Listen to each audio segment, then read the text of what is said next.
de la materia de inteligencia artificial en este 26 de septiembre del 2025, donde vamos a compartir, digamos, una teoría muy corta, pero va a estar, digamos, donde se va a plantear el tema de realizar un trabajo práctico que va a ser, digamos, que va a ser el punto fundamental para poder promocionar la materia. Y también comentarles que la fecha del parcial va a estar prevista para el día 14 de octubre. Entonces, la fecha 14 de octubre va a estar destinada para la realización del primer parcial. No sé si tienen alguna pregunta, algo. El día martes 7, que me voy a encontrar en Viedma, lo voy a usar para un día de consulta, digamos. Así que, bueno, está hecha la afirmación. Perdón, me estoy equivocando. Es el 17, viernes 17. La, Justo se lo iba a decir, porque me acuerdo que para seguridad es para la otra. informática había dicho 14, entonces justo iba a decir, no será Liz. Tuve Pero un, bueno, tuve un lapsus que pensé que era, no sé por qué Marte. y Eh, bueno, o- pasa, no worries. sí. Entonces queda para el viernes 17 el parcial. Gracias por la aclaración también, Juan. Me di cuenta cuando miré que me hizo bulla el 14. Entonces, el martes 17, la consulta, creo que el 10 va a estar, no la voy a poder canalizar el 10 porque creo que voy a estar o viajando o a punto de viajar, lo cual ustedes van a empezar con el proyecto, perdón, el día 3, em, em, la semana que viene, así que la semana que viene va a estar, acá se me está confundiendo, déjenme que vea, la semana que viene sí, vamos a tener clase, va a haber una clase de consulta. El 10 voy a estar en Viedma o saliendo de Viedma, el 17 tenemos el parcial, es decir, que vamos a tener, al menos para poder consultar, cuestiones que tienen que ver con la parte práctica que les voy a encargar, como así también em, sobre el parcial. Bien, voy a empezar a compartir pantalla.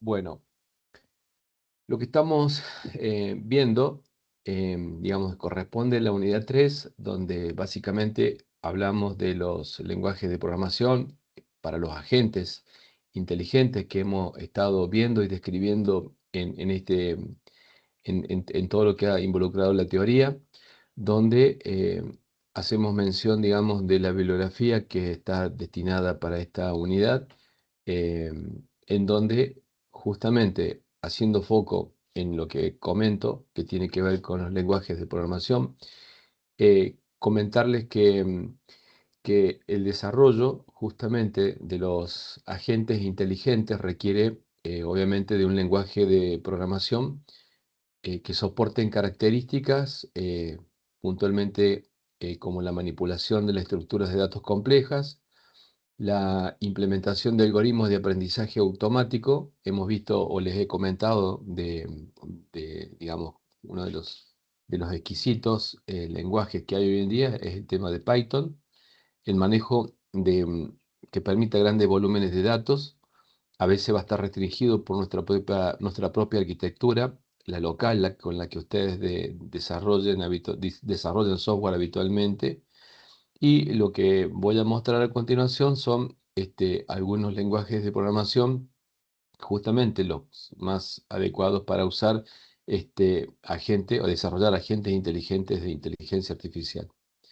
El lenguaje Python, en primer lugar, es el que hago referencia, el que ya tiene algunas extensiones como bibliotecas, digamos, framework, permite trabajar con estas colecciones de bibliotecas y permite usar TensorFlow, Keras, PyTorch, Sky, el Scikit-learn y bueno, NLTK, y también integrarlos con MATLAB, tiene interfaces para poder trabajar. Es muy simple, tiene una sintaxis muy fácil, digamos, de aprender. Y obviamente hay una enorme cantidad de documentación que sirve como apoyo. Yo ya les había anticipado un link para que fueran mirando, para que no caer de sorpresa, digamos, en esta clase y que sea desde cero, sino que ya en varias semanas anteriores se los había comentado. La única desventaja es que el rendimiento puede ser más lentos, dado que, digamos, no lo estamos compilando, lo estamos usando a nivel de interpretación y sería bueno poder implementar, eh, digamos, para que puedan obtenerse resultados como, digamos, aprovechando las bibliotecas que tienen, digamos, que están escritas justamente en C o en C++. Otro lenguaje también que permite eh, tener estas características de poder manejarnos con múltiples eh, trabajos sería tema de Java. Justamente conocemos el tema de la portabilidad de Java usando la máquina virtual y aprovechando esta diapositiva y esta pregunta, les consulto. ¿Por qué dice que, digamos, puede ejecutarse en cualquier plataforma? O sea, en sí, eso es real o es verdad, sí se puede ejecutar en cualquier plataforma que tenga soporte para esa máquina virtual como tal. Pero lo que tengo entendido es eso, que si la máquina virtual puede ejecutarse en una plataforma, en un dispositivo, en lo que sea, entonces se puede ejecutar dicho código. Ajá, algún otro comentario? Está por ahí la respuesta, Eric. ¿Han desarrollado en Java? Sí, sí, para programación 2 en especial. Ah, bien. Fue el lenguaje predilecto. Ah, perfecto. Bien, ahí aprendieron a usar programación orientada a objetos, seguramente. Por eso lo emplearon. El, el secreto está en la máquina virtual. La máquina virtual es la que permite que el mismo código fuente que tengo para un sistema operativo pueda ser ejecutado en otro. Eso es el beneficio que tiene la máquina virtual Java, digamos, ¿no? Por eso es que me permite correr en cualquier plataforma porque quien se adecua es la plataforma. Es decir, por eso Java es tan popular porque podés correrlo cuando hablamos de plataforma, estamos haciendo en algún lado un sinónimo de lo que es sistemas operativos. Entonces vos instalás la máquina virtual y que le corres tu código. Eso es lo que termina, digamos, llevándose a cabo. Obviamente que el tener esta máquina virtual donde no está leyendo una instrucción, digamos, generando el código correspondiente para que sea traducido y después ejecutado, todo este procedimiento es como que divide. Vieron, ustedes seguramente en alguna materia vieron qué es lo que es el código fuente y cómo termina el código objeto, cómo se linkean los archivos, cuando seguramente vieron en alguna materia lo que es un compilador o un intérprete. Seguramente en alguna materia de segundo o tercer año probablemente. Em, digamos, ¿les suena esto que les digo? Es para poder aclararles un poco más o darlo por entendido. ¿Les suena o han tenido el conocimiento de lo que es un compilador y un intérprete? ¿Saben lo que es? Justo tenemos una materia en cuarto que se llama compiladores e intérpretes, así que no sé, hay varios que seguramente la están cursando en paralelo a esta. Yo la cursé el año pasado, pero sí una Bien. idea o tenemos de antes los que ya la cursamos o lo vamos a tener los que están en paralelo con eso. Ah, bien. Bueno, en algunas universidades se enseña en primer año, mira, porque apenas arranca, te explican, digamos, la diferencia. Por eso pregunto, ¿a alguien le hace falta que explique qué es lo que es? un compilador o cómo funciona un compilador y cómo funciona un intérprete? ¿No? Todos lo conocen. Bueno, lo que hace justamente está separando el código fuente con todo el procedimiento que tiene, por eso es que termina teniendo un mejor comportamiento en el tema de lo que es la performance que lo que es el lenguaje Python. Justamente el hecho de que una parte ya está en lenguaje de máquina. Eh, el tema que también tiene un buen soporte para lo que son bibliotecas, no es tan popular como lo que es Python. Tiene bibliotecas como las que están viendo ustedes en este momento em, y, digamos, dentro de las ventajas que puede tener, digamos, que se plantean, tiene obviamente desventajas que se mencionan como lo que es la sintaxis, digamos, que es más compleja que Python. Python es muy sencillo. em, Seguramente si me han hecho caso de seguir la ejecución de algún programa o si ya han hecho en alguna materia, podrán entender cómo maneja los grandes volúmenes de datos, el cual facilita mucho la tarea y cómo con un par de sentencias puede realizar hasta gráficos pertinentes a lo que a lo que el usuario quiere. eh, Muchas veces un programa de inteligencia artificial que tiene un logro importante eh, puede tener una cantidad muy escasa de código, de líneas de código. Esa es otra de las ventajas porque justamente termina siendo una invocación de invocaciones de librerías que están obviamente optimizadas. Y en cuanto al tema de la memoria, requiere más memoria para ejecutar justamente las aplicaciones entendiendo en forma natural cómo la creación de los propios objetos va ocupando memoria y, digamos, las clases obviamente son grandes. También tenemos dentro de los lenguajes que podemos elegir el lenguaje C, que tiene justamente un excelente rendimiento y control sobre los recursos del sistema, hace un adecuado uso, digamos, del tema del tiempo en los y sistemas embebidos, es decir, que el poder utilizar, digamos, algún sistema inteligente que pueda ser independiente, podríamos tal vez tener el compilador dentro de ese dispositivo y digamos que ejecuten digamos las tareas digamos sin ningún problema, dado que bueno, pero si tenemos un Linux instalado en un dispositivo, podemos optar por un Python y también por un C, digamos. Estoy pensando en voz alta, digamos, habría que ver la performance efectiva, digamos, para determinadas aplicaciones. Tiene la desventaja es que obviamente es más complicada la sintaxis y es propensa a errores. Recordando, creo que les he contado a ustedes que la mayor parte de los problemas que han habido, em, que le ha costado, digamos, ha costado vidas y ha costado, digamos, grandes pérdidas a la humanidad, con respecto a las naves espaciales, son simplezas que tienen que ver con lo que se conoce con el nombre de cast, cuando se castea una variable, ¿no? Em, el ciclo de desarrollo, obviamente que es más lento que los que son de los lenguajes de más alto nivel. Eh, Recordando que tiene una gran potencia porque va a aumentar la velocidad, digamos, se contrarresta con la facilidad que tiene Python, ¿no? Y después se gana esto en velocidad, usando justamente el compilador que además tiene facilidades, o opciones, digamos, de performance para generar código intermedio para que después se pueda ejecutar más rápidamente una aplicación.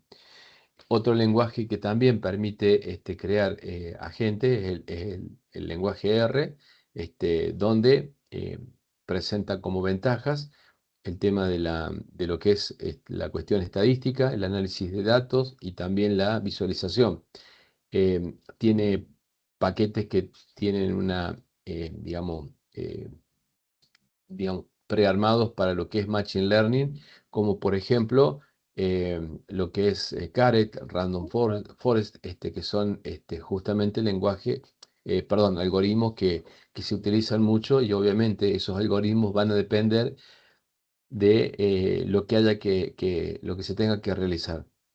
Como desventajas, obviamente puede ser inclusive más lento que Python y C. Algo que ustedes seguramente vieron en algún momento o escucharon hablar, porque digamos contemporáneo de Lisp y el Prolog, hablamos de Lisp, que sería la inteligencia artificial clásica, que es utilizado, digamos, para lo que es investigación en inteligencia artificial. En cuanto a la flexibilidad, soporta obviamente lo que es metaprogramación y la manipulación de códigos como datos, y tiene como desventaja que es justamente no está realmente adaptado a lo que es la industria moderna, sirve para la cuestión académica, aunque obviamente se ha dejado ya prácticamente de lado, en virtud de que, digamos, se suele enseñar con Prolog, que es mucho más práctico y, digamos, varía obviamente el tema de la sintaxis.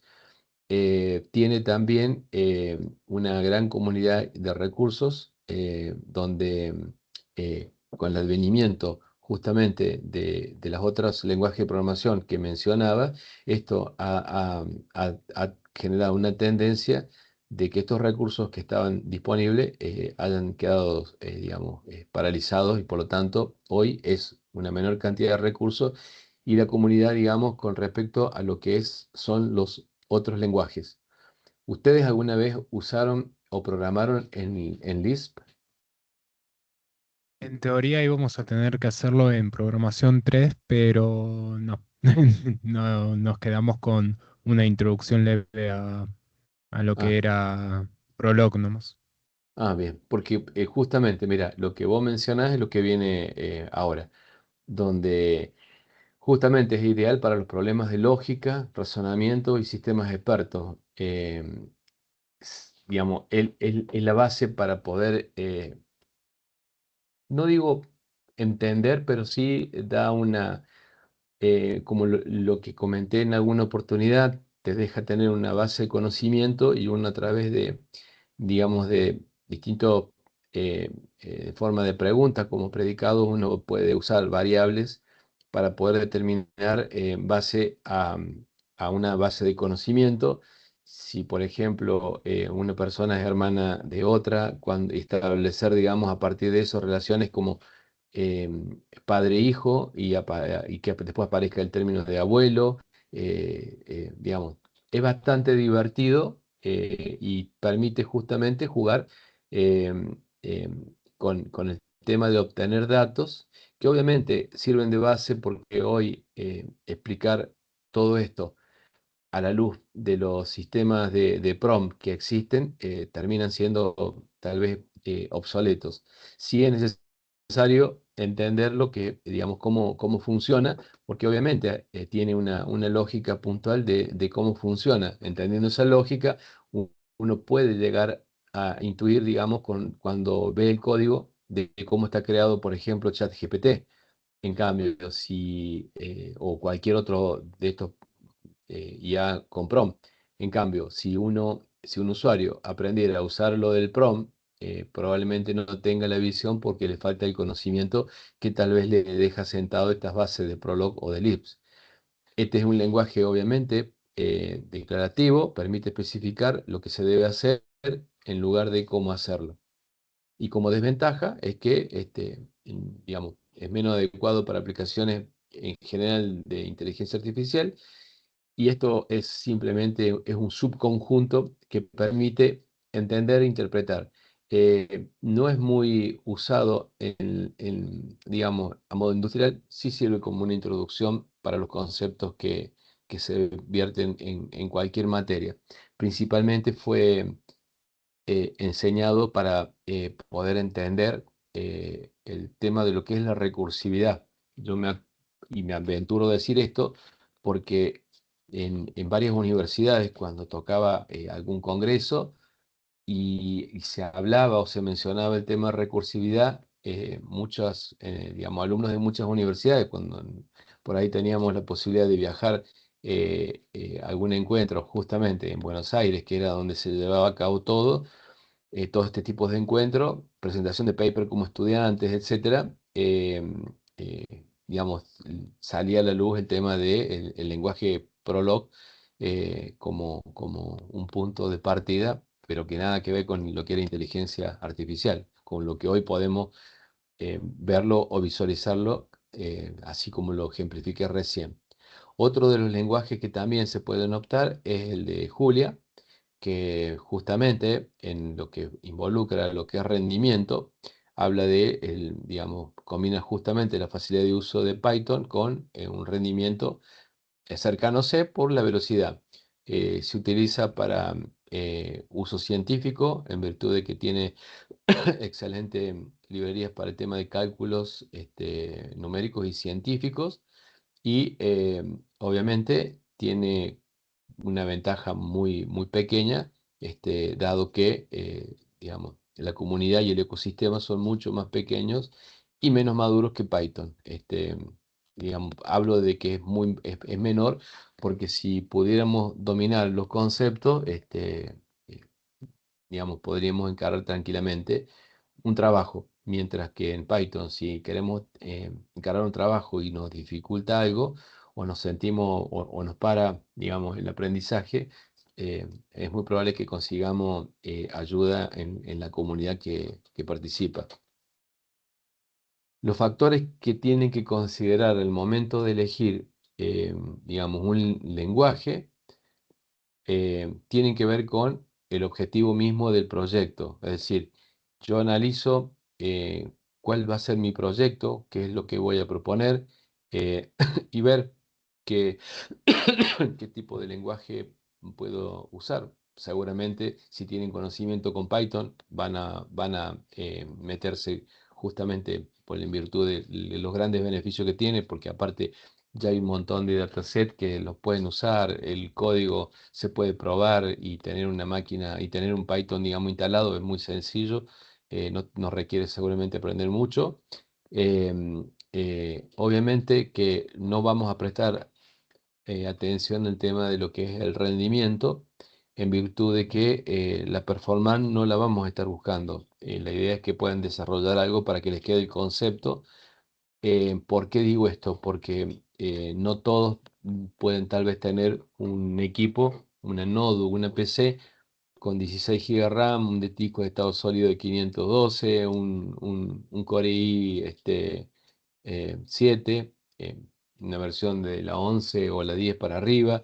Entonces, cada uno lo podrá ejecutar en su performance, demorará más o menos, pero digamos, por eso es que no se tendrá en cuenta ese tema puntualmente. Comunidad y soporte, justamente lo que les planteaba recién, ante la dificultad de poder avanzar, ustedes como desarrolladores de un prototipo de lo que vayan a armar previo a presentar el proyecto y que sea aprobado, verán, digamos, o tomarán similitud a algún otro y lo podrán modificar, aprovechando justamente lo que propone el lenguaje, la posibilidad de tener una comunidad y un soporte. Lo que es la facilidad de uso que permita justamente una interoperatividad para que pueda ser o explicado o desarrollado, en donde la facilidad de uso involucra la- la- una simplicidad, digamos, en la curva de aprendizaje de este lenguaje que vayan a usar y justamente la parte que termina siendo de interoperatividad, que es la capacidad, digamos, del lenguaje para integrarse con otras herramientas y tecnologías. Obviamente que los lenguajes que vimos recién gozan de todos estos puntos que hago referencia, y es decir, sintetizando la elección del lenguaje de programación adecuado, digamos, a la gente inteligente en inteligencia artificial va a depender del tipo de agente, de los requisitos específicos y del proyecto y las referencias de desarrollo que quieran construir. Como ustedes son los que van a proponer el desarrollo, entonces es necesario que tengan en cuenta estos puntos que les estoy comentando, porque, digamos, no consiste esto en realizar un emprendimiento totalmente nuevo ni generar una startup nueva, sino que entender los conceptos los pueden emplear eh, justamente en base a las teorías que hemos estado desarrollando. Las metodologías que tienen que ver con la construcción del sistema inteligente, obviamente hablamos de esta construcción, donde el primer punto es definir el problema. Es decir, plantear el objetivo, identificar justamente, claramente, el problema que se desea resolver y los objetivos de un sistema inteligente.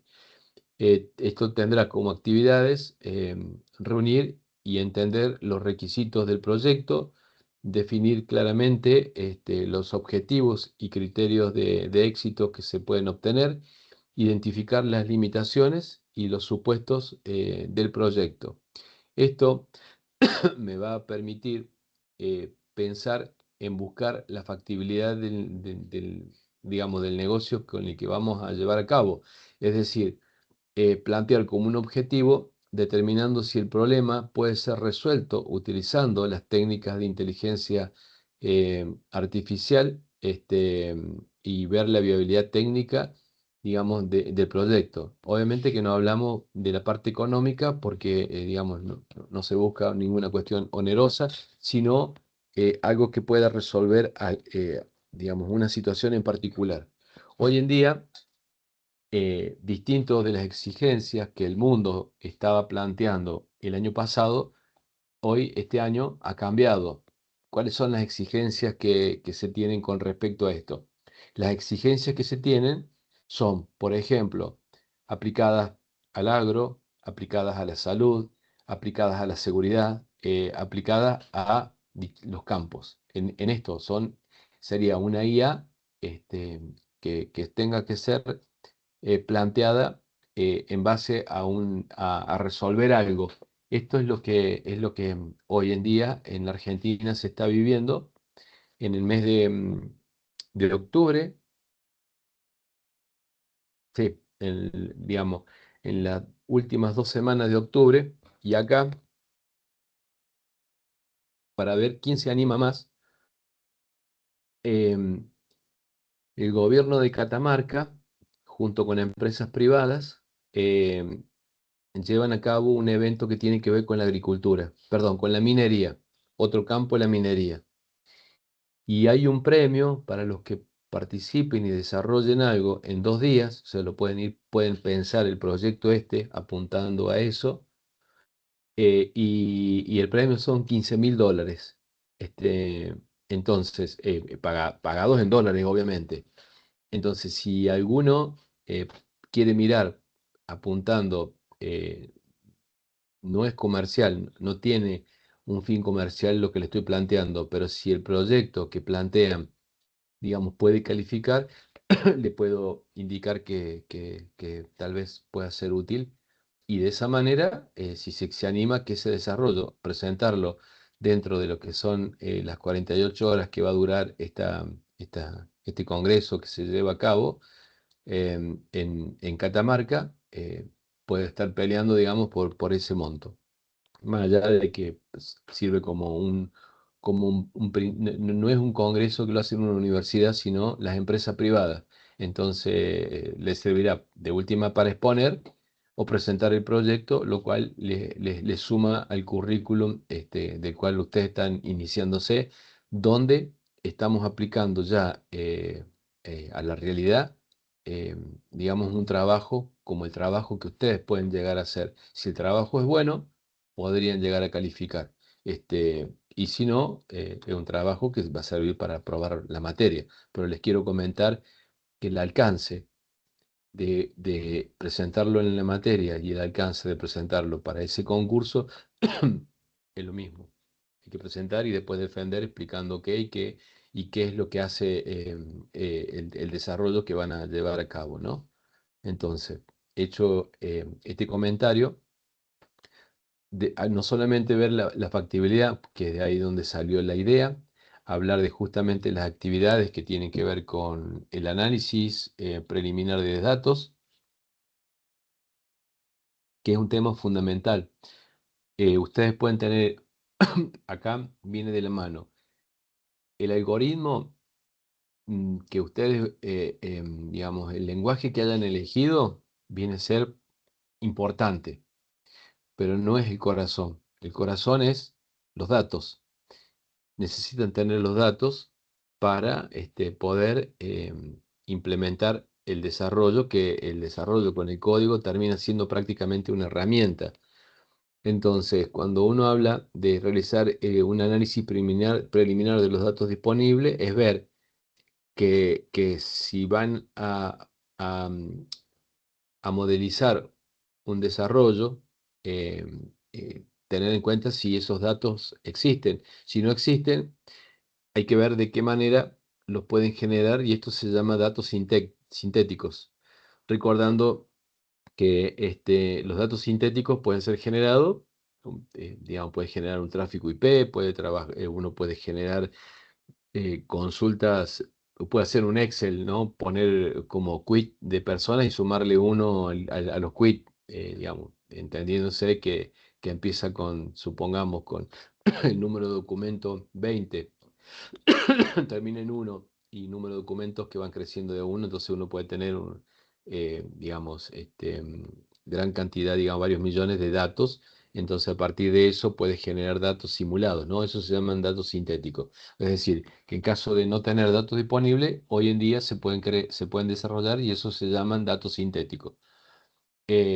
Evaluar las herramientas y tecnologías necesarias que forman parte, digamos, de este análisis de factibilidad. Y por último, analizar los costos y beneficios del proyecto.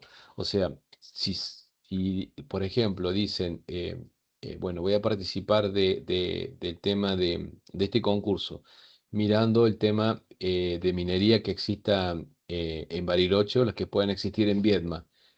Y el tema es que para hablar con la gente que me puede proveer datos, etcétera, involucra que tenga que ir todos los días a recabar información o las dificultades que sean, por ahí el costo es muy alto y los haga retrasar, digamos, y el beneficio del proyecto, si bien va a ser importante, va a ser mucho, digamos, mucha demora y que capaz que no lleguen a terminar el trabajo.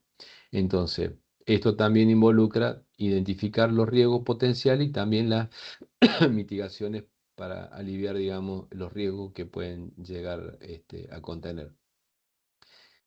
Una cosa importante, una vez que vieron la factibilidad, vieron que es posible obtener los datos, etcétera, viene una parte importante, que es el tema de lo que es la recolección propia de los datos.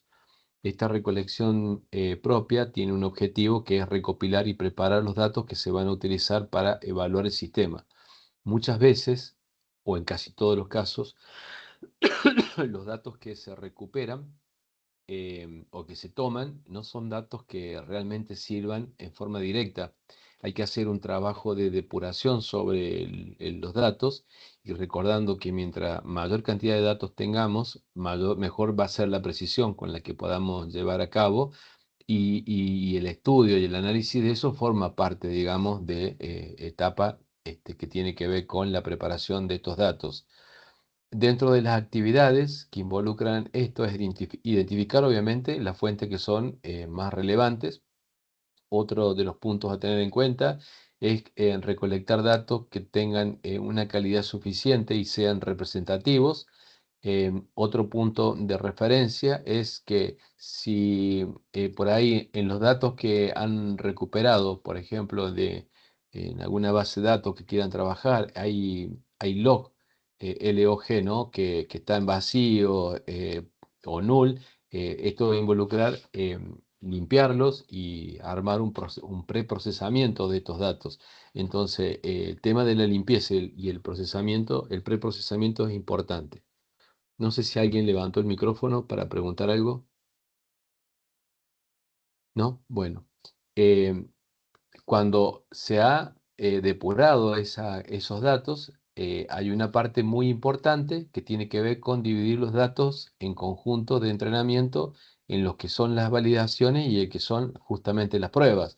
Entonces, esto me va a permitir que cuando realice una validación, tomar de este conjunto, que por lo general, si tenemos una referencia de un 100% el volumen de datos, tomar, digamos, un 70-30 para poder, digamos, entrenar el algoritmo. O sea, entrenar el algoritmo significa que en base a los datos que tengo, este dataset, mi algoritmo, que es el lenguaje de programación con el código, me permita entrenarlo ajustando los parámetros para que estos datos con los que me han servido de entrenamiento me pueda obtener un resultado viable. Una vez que obtengo eso, el resultado que más o menos espero, puedo tomar de este porcentaje que lo dejé para entrenar. Entonces, con estos datos voy probando y verificando, digamos, que efectivamente es acorde a los resultados que fui obteniendo cuando hice el entrenamiento. Entonces, esto me permite la validación y prueba. Una cosa importante tener en cuenta, como partí diciendo y como varias veces lo he comentado, es que en la elección de un algoritmo no es algo, no está tipificado. Pueden haber algoritmos específicos que se adecúen a un desarrollo que vayamos a hacer, o también puede ser que haya una combinación de algoritmos que me permitan mejorar, digamos, un resultado. Digamos, esto es factible. En ambos casos es factible. Entonces, la elección del algoritmo va a depender, como lo que ha sido constante en cada uno de los puntos que estamos viendo, del objetivo que vamos a realizar. Es decir, elegir el algoritmo y los modelos más adecuados al problema específico que vamos a encarar. Esto tiene como actividades es investigar y comparar los diferentes enfoques y algoritmos. O sea, ¿cuántos algoritmos hay? Habíamos visto en una tabla que teníamos los algoritmos que eran rotulados, los que eran por clúster, y a partir de ahí se dividían. Entonces, ver qué función hacen cada uno de esos algoritmos, eso está en la bibliografía, lo comenté, está en la diapositiva de la clase anterior. Entonces la idea es profundizar, o sea, este algoritmo, ¿qué hace y cuál es la dificultad que tiene? Y así lo voy anotando, y eso me va a dar una pauta general o una idea macro de, digamos, tener anotado y tener en fresco cuáles son los objetivos con los que, digamos, que mejor se adaptan las soluciones que puedo llegar a tomar. Entonces, esto de investigar y comparar diferentes enfoques y algoritmos es una tarea importante. Obviamente, seleccionar los modelos iniciales a probar, porque como esto no hay una fórmula efectiva de decir probá este algoritmo que esto te va a funcionar, muchas veces termina siendo prueba y error, porque los que pensaron que con un algoritmo puede ser el más adecuado, ya tienen una presunción, no es que arranco en nada, porque mirando ese cuadro que les pasé e investigando qué cosas puede hacer cada algoritmo, uno puede decir, bueno, no me obtuvo los resultados que espero, que esperé, pero ¿por qué no los obtuve? Porque tal vez el dataset habría que haberlo afinado, tal vez el dataset se adecue más para otro algoritmo, diversas causas que la cuestión práctica es lo que los va a hacer, digamos, eh, poder elegir en algún momento un algoritmo preciso sin tener que caer en un error de estar probando o realizando distintos tipos de ajustes. Configurar y ajustar los parámetros del modelo es importante. ¿Por qué? Porque es lo que les decía del punto anterior, del punto 4, donde cuando hacemos el entrenamiento sobre los datos que he tomado para entrenar el algoritmo, voy a tener que ajustar esos parámetros hasta encontrar, digamos, el modelo que realmente, o la estadística que realmente me dicen que, por ejemplo, al 92% de los datos de los valores que se obtienen, un algoritmo que digo que hace buena predicción, por ejemplo. En el entrenamiento del modelo puntualmente es entrenar los modelos seleccionando justamente los datos que he preparado, recordando que limpié el dataset, que los fui ajustando, que tomé los datos más representativos. Es decir, una vez que está listo, hago este entrenamiento. Y como actividades de estos entrenamientos que puedo hacer del modelo, justamente es entrenar en los modelos utilizando el conjunto de datos de entrenamiento, ¿no? Porque tenemos entrenamiento y prueba. Y obviamente evaluar ese rendimiento del modelo justamente en el conjunto de datos de validación, lo cual me va a permitir saber si esto, digamos, tiene un final feliz o tenga que ajustar mediante hiperparámetros, o mejorar el modelo en forma iterativa o eventualmente seleccionar otro. Bien, esto dentro de lo que es la parte de entrenamiento del modelo. Tenemos la parte de validación y evaluación, es decir, evaluar el rendimiento del modelo, esto justamente en el conjunto de pruebas, y validar también su efectividad. Como en los casos anteriores, las actividades que se presentan son evaluar el modelo mediante métricas de rendimiento. Hay varias métricas de rendimiento. Algunas de ellas son las de precisión, recall, F1 score. Realizar justamente la validación cruzada para asegurar la robustez del modelo. Comparar el rendimiento del modelo con los objetos y criterios, digamos, de éxito definidos inicialmente para ver si realmente cumple.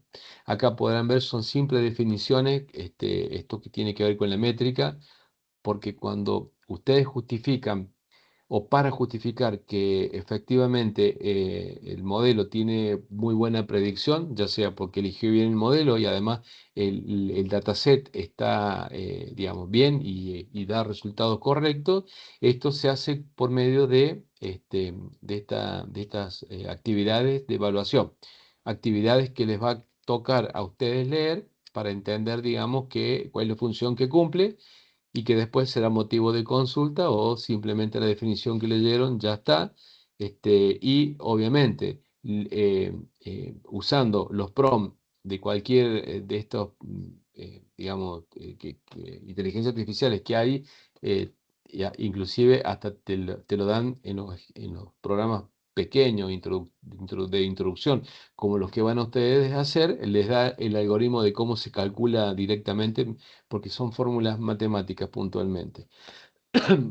La implementación y el despliegue, integrar el modelo entrenado en el sistema de producción y desplegarlo para su uso. Eso va a depender también de realizar otro tipo de factibilidad, porque si lo que está desarrollado realmente está probado y funciona, es ver de qué manera este desarrollo con este dataset pasa a ser implementado digamos, en un sistema de producción. Supongamos que hacen algo para la salud o esto de minería.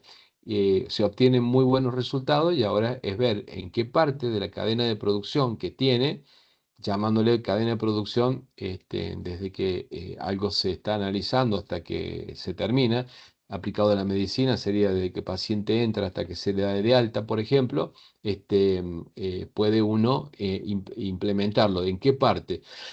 En algún momento les comenté que, por ejemplo, en lo que es medicina, sería muy oportuno agarrar y cuando viene un paciente, cuando se hace ese triage lo hacen prácticamente todos los hospitales o sanatorios, puntualmente los hospitales que tienen mucha demanda, porque son hospitales públicos, los sanatorios generalmente suelen ser pagos o con mutual, entonces los públicos generalmente se suelen llenar más, entonces en ese triage que se hace, evaluar mediante la IA que ponga en ese momento el que está haciendo el triage. ¿Por qué?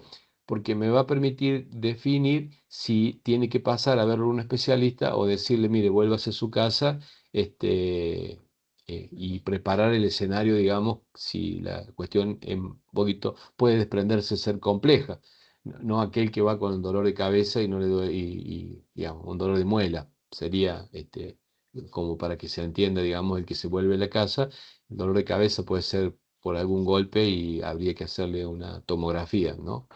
Bien. involucra también un octavo paso que tiene que ver con el monitoreo y lo que es el mantenimiento. Esto es asegurar, digamos, que el sistema siga funcionando correctamente y mejorar el rendimiento con el tiempo. Y esto lo va haciendo solo, obviamente, ¿por qué? Porque esto es Machine Learning, es decir, esto va aprendiendo y el dataset va creciendo. ¿Por qué? Porque cosas que no tenía en cuenta, que ahora las evalúo, probablemente se incorporen para mejorar la calidad del algoritmo. La documentación y formación, es decir, tiene que estar todo documentado, o sea, todo el proceso de desarrollo y proporcionar, obviamente, una formación adecuada a los usuarios y al equipamiento de mantenimiento. Si lo voy a implementar, supongamos el de salud, le tengo que explicar cómo funciona, qué es un manual, porque no siempre van a estar al lado del desarrollador. Y la gente, digamos, que tiene el concepto de IA, tiene los conceptos que utiliza en su dispositivo celular y que para estos casos puede diferir porque son campos de acciones distintos. No es un chat GPT, un Gemini, un Copilot, lo que sea, en forma general. Acá va a ser una cuestión puntual y particular, dentro de un ambiente de red, por ejemplo. En lo que involucra a lo que es gestión del proyecto, hay que definir los cronogramas, los hitos, los entregables, o sea, todo lo que tiene que ver con los resultados con los que se va a entregar para poder ser evaluado. Eh, Esto a nivel de trabajo, digamos, fuera del contexto de la materia, va a involucrar también mantener una comunicación efectiva con los miembros del equipo interesado. Nosotros podríamos, si tuviéramos, digamos, un desarrollo que nos permita ser aplicado para la universidad, por ejemplo, podemos montar un servidor y en ese servidor ponerle, digamos, una base de conocimiento que podemos obtener esa base de conocimiento de los alumnos y me permitiría, por ejemplo, preguntarle a través de una interfase o API que desarrollemos, de poder preguntarle cuál es el alumno que podría recibir una beca por los promedios realizados, que tiene o por la predisposición de ayudar y que hable determinado idioma. Entonces uno puede ir jugando con eso y básicamente lo que hace es un desarrollo que está colocado en un servidor. Hoy en día existen herramientas de tipo, digamos, no serían case, pero herramientas que nos ayudan. Por ejemplo, si queremos definir un chatbot, por ejemplo, podemos, digamos, desarrollar una implementación. Esto se hace hasta gráficamente, porque ya hay interfase, donde, por ejemplo, queremos mejorar el sistema de comunicación de la universidad. Acá le estoy dando ideas que pueden ser aplicadas, todo esto lo que le estoy comentando, desde la minería, salud, las notas, un tiempo de respuesta para los alumnos, que hoy en día hay que estar haciendo clic en la página web, ¿no? Podría recopilar toda la información que estaba en la página web y tener una interacción cuando le pregunto. Entonces, puedo definir eso. También puedo definir algo que vi que realmente, digamos, termina siendo tan grosso que en 3 minutos poder tener un chatbot que interactúe con un usuario con ciertos temas y que recoja de ese usuario el nombre, apellido, documento, mail, etcétera, y lo exporte a una planilla de cálculos Excel.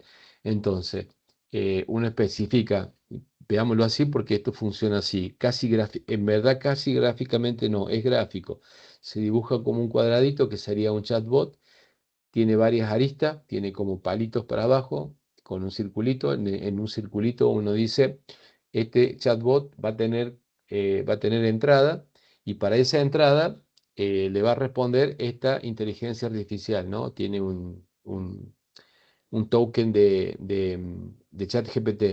Entonces le pone, pero le restringe mejor dicho, puede hablar de cualquier cosa, pero se focaliza en preguntas que puede hacer el usuario y que pueda responder. Entonces usa la habilidad de ChatGPT, pero mediante un formulario o un documento en Word, puesto de todos los temas que pueden llegar a preguntar, cuándo te inscribís, cuántos son las becas, etcétera, además todo eso, y se lo incorporás a uno de esos iconitos. En el otro que le despliega de ese cuadradito, que sería el chatbot, le decís que recoja los siguientes datos, documentos, etcétera, y te lo exporte a una planilla de cálculos Excel o a un Google Drive, etcétera. Bueno, esas facilidades hacen que cuando le decís activar, ya está disponible, digámoslo, está disponible en la nube. Tenés que después mediante otro token, ponerlo en tu celular, en la página web, etcétera, ¿no? Pero esos son logros que podríamos tener para implementar, digamos, una herramienta para esta materia, para probar y de paso que les sirva para poder tener esta interacción, para que los alumnos no tengan que estar navegando ni tampoco aparezca un WhatsApp que alguien que conteste. Directamente decirle, mira, estos datos que están acá son los que puede llegar a necesitar el alumno, están en la página web y bueno, en lugar de dejar en la página web, los pongo en ese chatbot que usa IA, que lo único que hay que hacer además es jugar con interfase. Eso se podría hacer o usar un servidor. Entonces, esto es lo que hace la referencia a lo que estaba comentando. El tema de tener una revisión y feedback involucra que alguien pueda auditar, digamos, el aplicativo que han desarrollado y de esta manera, en esta auditoría, poder sugerirle cambios. Y como está desarrollado en Python, por ejemplo,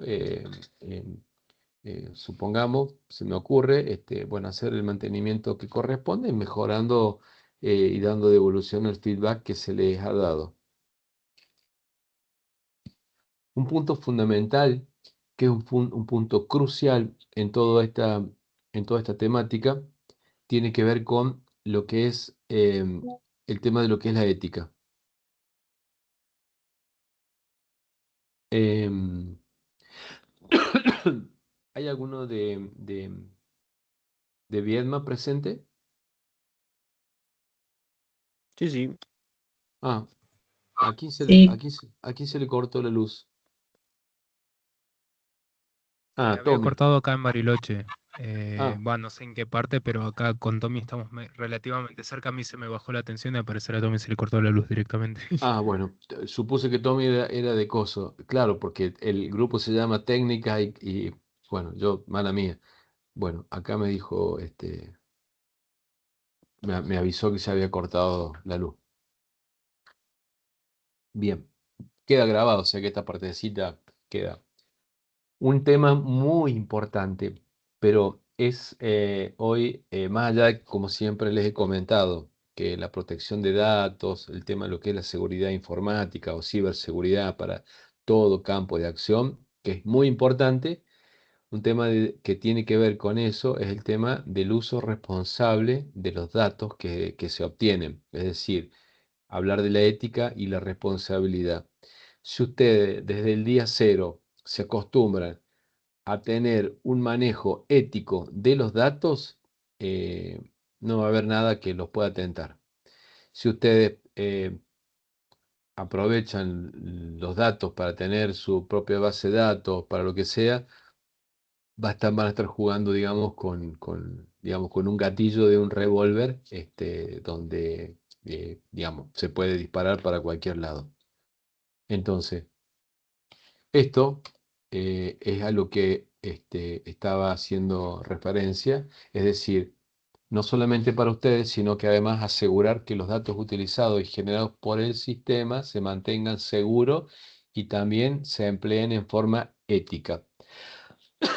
Muchas veces van a transitar situaciones que la ética se va a correr un poquito y a veces se corre o la ética desaparece dependiendo del tipo de contexto de trabajo que tienen. Si los contrata, por ejemplo, el Ministerio de Defensa y van a parar a trabajos de inteligencia, ahí seguramente van a tener que ver todo de todo de todo el mundo. Y ustedes saben que eso mismo fuera de la oficina está prohibido y pueden ir presos, pero cuando cierran la puerta de la oficina es como que está permitido todo.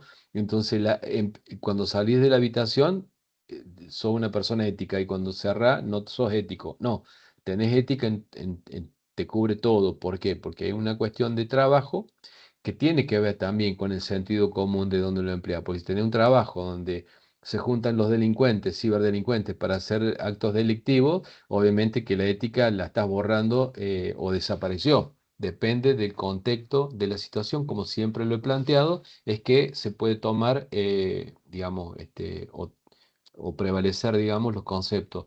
Pero nunca, como no sé quién lo planteó los otros días en la materia de seguridad informática, y siempre lo digo yo, nunca se pasen al lado oscuro, ¿no? En relación a una película que hay, porque una vez que se pasen, es muy probable que no vuelvan más o lo van a tener ahí latente. Sería el hacker de sombrero gris, ¿no? Que de vez en cuando se transforma en negro y no es por la suciedad.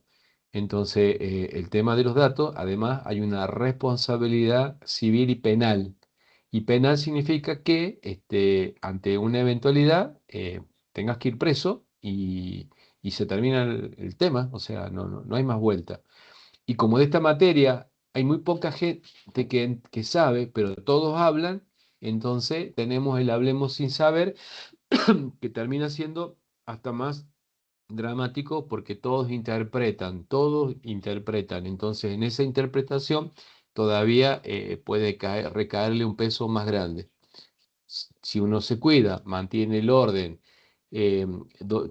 mantener el orden significa mantener la documentación adecuada, etcétera, ser transparente, y que queden anotados justamente todos los pasos que se van dando. Esto da, digamos, una protección, juega con, digamos, participa de una ética y permite, digamos, trabajar sin ningún tipo de inconveniente. Por eso, cuando hablamos de transparencia, mantener la transparencia en las decisiones algorítmicas y su impacto, ¿no? No por tener los datos y saber que podemos hacer, digamos, un montón de cosas a partir de esos datos, que antes no lo podíamos hacer, ni siquiera lo podíamos imaginar, pero me los ofrece la misma IA que armé. Eso puede ser complicado. Obviamente esto tiene un impacto social, tiene un impacto, esto tiene que ver con lo que es la ética y que involucra el sistema que forma parte, digamos, de nuestra sociedad.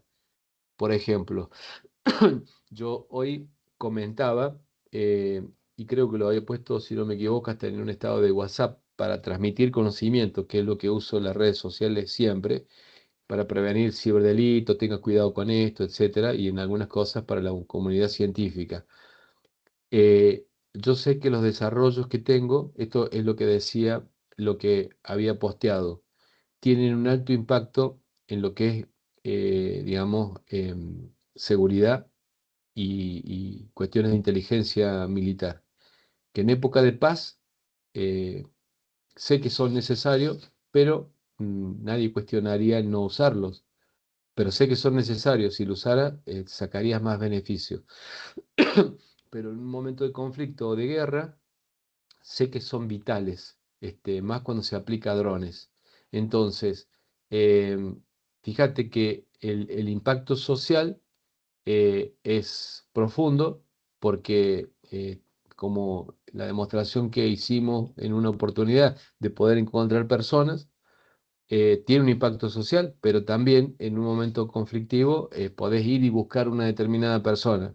Entonces, esto, si no lo regula o no lo tienen regulado de alguna forma, porque uno puede decir, no, éticamente, esto lo vendo, se lo vendo al equipo militar de inteligencia digamos, va a depender obviamente de quienes lo usen. Pero además, si conozco que puede tener estas desventajas en su uso, lo que puedo implementar, que fue lo que también agregué en mi red social, es que genero los protocolos pertinentes para que esto tenga un buen uso. Es decir, genero los conceptos de auditoría dentro de esos parámetros para que no sea usado, por ejemplo, para sistemas de vigilancia de ciudadanos y de esta manera podamos estar, digamos, de cierta manera, mirados por alguien y tener cualquier fin poco ético que se nos puede llegar a presentar. Entonces, esto es lo que es el tema que tiene que ver cómo se elige un algoritmo y los algoritmos y los algoritmos que se utilizan. Entonces, habiendo llegado al fin de la cuestión teórica, empezamos a transitar a partir de ahora lo que es la práctica. Y para la práctica lo voy a anunciar y se los voy a pasar como consigna para que no tengan, digamos, ninguna ambigüedad. Les voy a pedir que ustedes presenten un proyecto para realizar un proyecto aplicado como lo que se pide hoy en el mercado mundial. Nosotros no vamos a hacer un desarrollo para salir a vender y con esto, o sea, si hacen un desarrollo que aprueban la materia y saben a vender, chicos, vamos a media porque son unos cracks. Ahora, vamos a apuntar a aprobar la materia. Si después de eso quieren profundizar en algo a futuro, lo pueden hacer. Entonces, los parámetros para el desarrollo lo tienen, saben los lenguajes que hay, cómo son los pasos para implementarlos. Entonces, como cuestión práctica que empieza a partir de ahora, tienen primero elegir el proyecto. Para elegir el proyecto son estos tips que fui dando, que son varios puntos, y cuando lo tengan visto, empiezan a desarrollarlo, sabiendo por la propia experiencia que tengo que la parte vital y fundamental y que a veces condiciona un desarrollo es el tema de los datos. Y los datos, si es un punto crucial, hay que fabricarlos. Eso se llaman datos sintéticos, que también se ponen. Entonces, ustedes van a proponer un desarrollo que me lo van a ir pasando por mail y una vez que lo vea la ventaja o por ahí encuentran algo interesante, pero que les va a demandar mucho más tiempo para probar la materia, le voy a decir no o los voy a acotar para que hagan un subconjunto de eso. Pero bueno, ustedes planteen, vean cuál es el perfil que les puede llegar a interesar y aquellos que no tengan, digamos, no se les ocurra una idea puntual, me lo dicen y yo les voy a plantear el trabajo que quiero que hagan. Entonces, la tarea de ustedes a partir de ahora es ver qué proyecto van a realizar usando los algoritmos de Machine Learning. Van a tomar un algoritmo de Machine Learning que tenga conjunto de datos listo o haya que hacerlo. Entonces, y vean si esto puede ser aplicado, como es de aplicación, puede ser aplicado a eh, el tema de la universidad, medicina, todos los campos que fui mencionando, ¿no? Sabiendo que el que quiera hacer de minería tiene la posibilidad de que si está bueno, lo pueda presentar en este evento que se va a hacer en Catamarca con este premio de más de $15.000.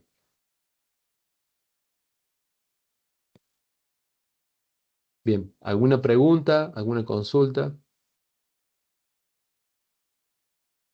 No, por ahora me quedé pensando qué puedo hacer, dijo. Hay tantas posibilidades.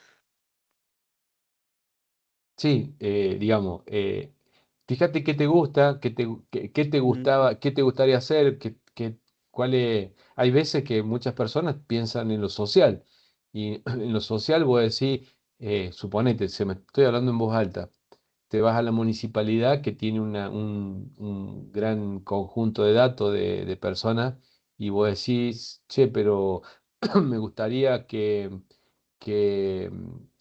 personas que no tengan, digamos, un nivel de estudio X, tengan la posibilidad de estudiar tal tema o tal cosa. Entonces, vos podés tomar, está bien, vos si cargas y podés filtrar en un sistema común que te diga personas que tienen menos digamos, que no tengan la secundaria hecha y que no tengan, pero digamos, podés hacerlo pero digamos, podés usar un dataset, tomarlo como dataset y poder emplearlo, de modo tal que permita una interacción, digamos, de datos, o sea, buscarle la vuelta, eh, digamos, para poder hacer una tarea. Por eso es que fui nombrando muchos ejemplos y también recuerden las diapositivas, no de la semana pasada, la anterior, donde les fui mostrando los distintos campos de acciones que hay, ¿no? Aplicado a la espacial, aplicado a los vehículos, etcétera. Hay tantas actividades que hay que uno tiene que elegir de esas actividades. Una recomendación, anotar en un papel esto y esto, o sea, cuáles son los que te permitirían tener un volumen de datos, el precio colectivo, que tiene, o sea, y también te quiere dar los datos, porque te va a decir que sí, y vos le va a decir, bueno, necesito, y bueno, ahí va a haber que hacer una nota, digamos, firmada por el profesor, por el director de carrera, que se está haciendo un proyecto que además le puede servir a esa entidad, no sé, se me ocurre, el tema de ustedes tienen zonas maravillosas, los que están en Bariloche y los que están en Viedma también con el tema de playa, pero en Bariloche por el tema, tenés esquí, tenés estudiantes secundarios, entonces podés tener, digamos, algo que les sirva a las empresas de viaje, eh, no sé, es una infinidad de cosas, donde vos veas algo masivo de gente que se reúne, de datos que hay cantidad, fíjate qué le podés qué le podés consultar esos datos y ahí tendrías, digamos, una puntita de qué podés hacer. Es otra forma, digamos, de pensarlo, ¿no? Bien, voy a Perdón, dejar de... Sí. yo tengo una pregunta, o sea, no tanto tal vez con el proyecto, que si bien también, al igual que Ángel, ya es como, uy, bueno, de tantas posibilidades que hay que hacer, ¿no? Pero una consulta específica, dijiste, hablaste del parcial, no me acuerdo si mencionaste hasta qué unidad o hasta esta unidad es la que se va a Hasta tomar. esta unidad. Perfecto. Sí, más que nada era eso, no, no me Sí, acordaba si porque lo habías mencionado. esta unidad es una pincelada de lo que, cómo podés implementar el trabajo. En verdad es la unidad 1 y 2.